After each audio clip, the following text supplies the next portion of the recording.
India का सबसे बड़ा मेडिकल एंट्रेंस एग्जाम, 23 लाख से ज्यादा स्टूडेंट्स, करोड़ का प्रेशर। और फिर एक दिन एग्जाम के सिर्फ कुछ घंटों बाद इंटरनेट पर कुछ स्क्रीनशॉट्स वायरल होने लगे। लोग बोल रहे थे पेपर ऑलरेडी लीक हो चुका था। पहले सबने इससे रूमर समझा, फिर राजस्थान से एक शॉकिंग क्लू मिला और धीरे धीरे पूरा सिस्टम हिल गया। असली सवाल ये है, नीट 2026 का पेपर लीक हुआ कैसे? इसके पीछे कौन था? और ये सब शुरू कहाँ से हुआ? इंडिया में डॉक्टर बनना सिर्फ एक करियर नहीं, मिडिल क्लास फैमिलीज के लिए एक सपना होता है। हर साल लाखों स्टूडेंट्स कोचिंग ज्वाइन करते हैं। कुछ लोग 2-3 साल तक ड्रॉप लेते हैं, पेरेंट्स सेविंग्स लगा देते हैं। और इस साल नीट यूजी 2026 3 मई को कंडक्ट हुआ। सब नॉर्मल लग रहा था। एनटीए ने एग्जाम से पहले ऑफिशियली बोला था कि पेपर लीक की जो रूमर्स चल रहे हैं, स्टूडेंट्स एग्जाम देने गए और उन्हें लगा सब नॉर्मल है, बट रियलिटी शायद ऑलरेडी चेंज हो चुकी थी। एग्जाम खत्म होने के कुछ टाइम बाद टेलीग्राम और व्हाट्सएप ग्रुप्स पर कुछ इमेजेस सर्कुलेट होने लगी। कुछ लोग क्लेम कर रहे थे कि उनके पास एग्जाम से पहले ही गेस्ट पेपर था। नॉर्मली ऐसे क्लेम्स फेक होते हैं, हर साल होते हैं, लेकिन इस बार एक डेंजरस कोइंसिडेंस सामने आया। राजस्थान पुलिस के स्पेशल ऑपरेशंस ग्रुप यानी एसओजी को एक हैंड रिटन पेपर मिला जिसमें around 120-140 questions actual NEET paper से मैच कर रहे थे। और यही से स्टोरी सडनली रूमर से इन्वेस्टिगेशन में कन्वर्ट हो गई। #Chapter 3 गेस्ट पेपर या लीक। इन्वेस्टिगेटर्स के according paper directly leak paper के नाम से नहीं बेचा गया, उसे बोला गया गारंटीड गेस्ट पेपर। सोर्सेस के मुताबिक कुछ स्टूडेंट्स और पेरेंट्स से 10 लाख से 25 लाख तक लिए गए।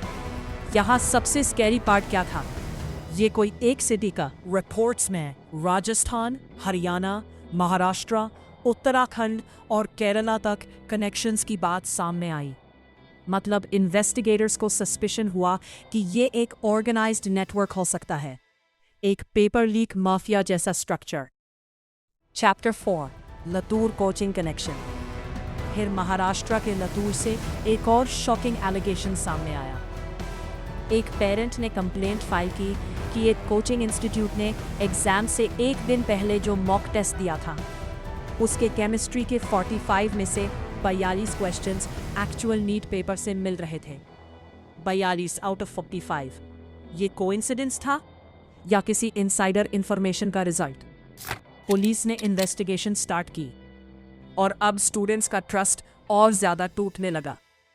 Chapter 5 whistle blower theory.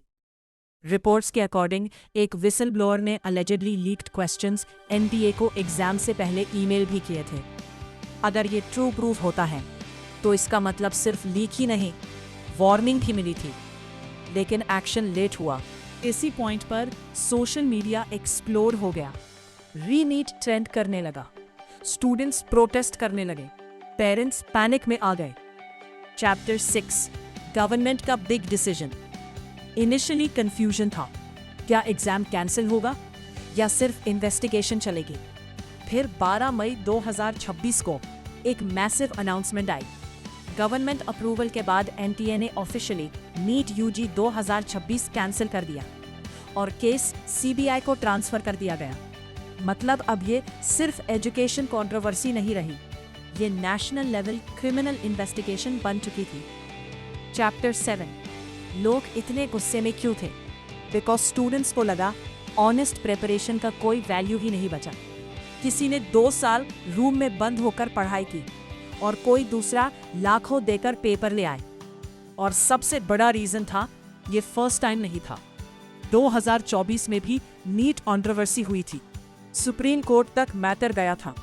तब एक्सपर्ट्स ने एग्जाम सिक्योरिटी रिफॉर्म्स की बात की थी, लेकिन रिपोर्ट्स के अकॉर्डिंग काफ़ी रिकमेंडेशंस प्रॉपरली इम्प्लीमेंट नहीं हुई और अब 2026 में कंट्रोवर्सी फिर रिपीट हो गई। चैप्टर 8 पेपर लीक एक्चुअली होता है कैसे है।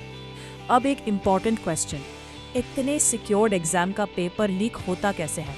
इन्वेस्टिगेटर्स यूजुअली कुछ पॉसिबिलिटीज चेक करते हैं। Printing press level leak, transport chain leak, exam centre Insiders, digital photo circulation, coaching networks, encrypted groups and middleman. अभी ऑफिशियल इन्वेस्टिगेशन चल रही है, इसलिए एग्जैक्ट मेथड पब्लिकली कंफर्म्ड नहीं है। लेकिन एक्सपर्ट्स बोलते हैं कि लार्ज एग्जाम्स में weakest point usually human network होता है। एक इनसाइडर, एक फोटो, एक फॉरवर्ड, और फिर इंफॉर्मेशन चेन रिएक्शन की तरह स्प्रेड हो सकती है। Chapter 9, the human side. सबसे हार्ट ब्रेकिंग पार्ट, स्टूडेंट्स। कुछ लोग रिजल्ट का वेट कर रहे थे, कुछ ऑलरेडी काउंसलिंग ड्रीम्स देख रहे थे, और सडनली अनाउंसमेंट आई, एग्जाम कैंसिल। मतलब दोबारा प्रिपरेशन, दोबारा प्रेशर, दोबारा स्ट्रेस। सोशल मीडिया पर बहुत स्टूडेंट्स ने फ्रस्ट्रेशन शेयर किया। किसी ने बोला ऑनेस्ट स्टूडेंट्स सफ़र करते हैं, किसी ने बोला सिस्टम पर ट्रस्ट ही नहीं रहा। अभी भी इन्वेस्टिगेशन चल रही है, सीबीआई प्रोब कंटिन्यू है, कई रिपोर्ट्स और एलिगेशंस सामने आ रहे हैं, लेकिन फाइनल ट्रूथ ऑफिशियली इन्वेस्टिगेशन के बाद ही क्लियर होगा। लेकिन एक बात क्लियर है, इंडिया के मिलियन स्टूडेंट्स का फ्यूचर सिर्फ मार्क्स पर नहीं, सिस्टम की ऑनेस्टी पर डिपेंड करता है। और जब ट्रस्ट टूटता है तो सिर्फ एक एग्जाम कैंसिल नहीं होता, पूरी जेनरेशन का कॉन्फिडेंस शेक हो जाता है।